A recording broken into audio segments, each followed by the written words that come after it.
bienvenue dans ce Deep Dive. Aujourd'hui, on plonge au cœur des forces armées françaises pour explorer un peu la myriade de métiers qu'on y trouve. Les sources qu'on a étudiées posent une question, simple en apparence, hein. Combien de métiers dans l'armée? Mais la réponse, elle est double en fait. D'un côté, on a ce principe très fort, un seul métier, soldat marin, aviateur, l'identité commune avant tout, quoi.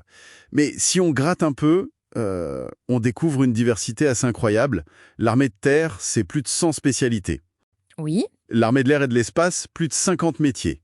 Et on n'a même pas parlé de la marine ou des services interarmés. Donc, notre mission aujourd'hui, c'est un peu de décortiquer ça. Comment cette identité unique cohabite avec toutes ces professions très techniques, parfois surprenantes. On analyse ça. oui. Et cette notion d'identité unique, le soldat, le marin, c'est fondamental. C'est pas juste un mot. Ça représente vraiment le socle, l'engagement, la formation initiale que tout le monde partage, peu importe sa future spécialité technique. C'est ça qui fait le lien, en fait, entre tous.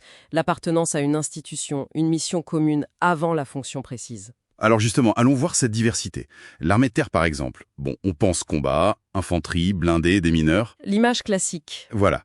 Mais on trouve aussi des techniciens informatiques, des assistants RH, des comptables. C'est assez vaste. Et il y a même ces profils très pointus, là, les officiers sous contrat spécialistes. C'est des recrutements à partir de Bac+3, c'est ça? Exactement, pour des compétences civiles très spécifiques dont l'armée a besoin, architecte, marketing ou même droit international.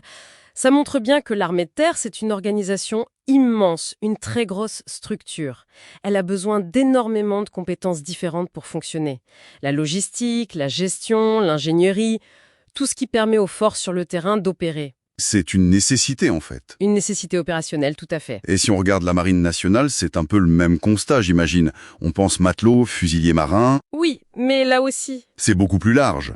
Contrôleur aérien sur porte-avions, plongeur des mineurs, ça c'est très spécifique. Technicien en maintenance nucléaire pour les sous-marins. Ah oui, là on est dans la très haute technicité. Pilote d'hélico, d'avions embarqués. Et bien sûr la cybersécurité navale. La technologie est partout. Absolument.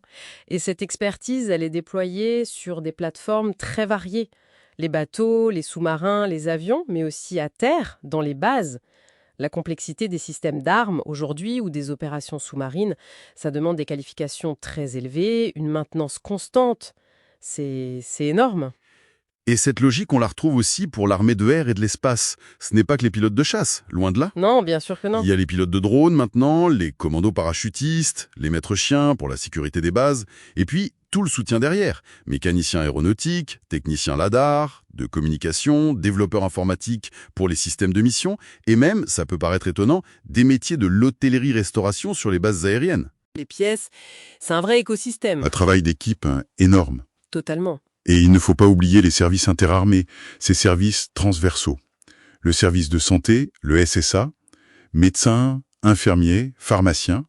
Ils travaillent en hôpital militaire, mais aussi et surtout sur le terrain, avec cette formation très spécifique au sauvetage au combat. C'est la médecine d'urgence en conditions extrêmes, quoi. Oui, le SSCA est absolument vital. Ils adaptent la pratique médicale aux pires contraintes opérationnelles.